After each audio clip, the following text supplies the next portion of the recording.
யார் யார் மூலியமா வந்து அவங்கள கட்டுப்படுத்துறாங்க, எல்லாமே செய்கிறாங்க. யாராவது மாந்திரீகம் சொல்லுங்க. மாந்திரீகம், மந்திரவாதி எல்லாம் பண்ணி அவங்கள ஒரு ஜாடிக்குள்ளே போட்டு அவங்கள 7 கடல் தாண்டி எடுத்துகிட்டு போய் வைக்கணும்னு பார்த்தாங்க. ஏன்னா ஆவிக்கு வந்து கடல் தாண்டி வர சக்தி இல்லையா.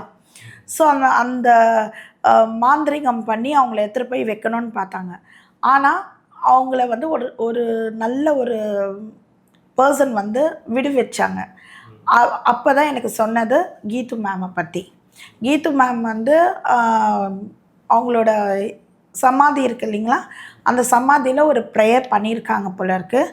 அதனால் அவங்க ரொம்ப ரொம்ப நம்புறது வந்து கீது மேமை நம்புகிறேன்னு சொன்னாங்க. என்கிட்ட வந்து கீது மேமை பற்றி எப்படி சொன்னாங்கன்னா, அவங்க அம்மாவோட ஃப்ரெண்டோட பொண்ணு. எனக்கும் அவங்களுக்கும் அந்த அளவுக்கு லிங்க் இல்லை, நாங்கள் ரொம்பலாம் பேசிக்க மாட்டோம். ஆனால் வந்து நான் இறந்ததை வந்து அவங்க சொல்கிறாங்க, அவங்க இறந்தது வந்து அந்த செப்டம்பர் 22 அவங்க உயிர் போயிடுச்சு. 22 செப்டம்பர் 22 2016 வந்து உயிர் போயிடுச்சு. என்னை ஹாஸ்பிட்டலில் வந்து உயிர் இல்லாமல் தான் என்னை ஹாஸ்பிட்டலில் வச்சுருந்தாங்க. அப்போது எதுக்காக இப்படி பண்ணாங்கன்னா, இவங்க கீழே தள்ளி விட்டு இவங்க கீழே விழுந்தாங்க.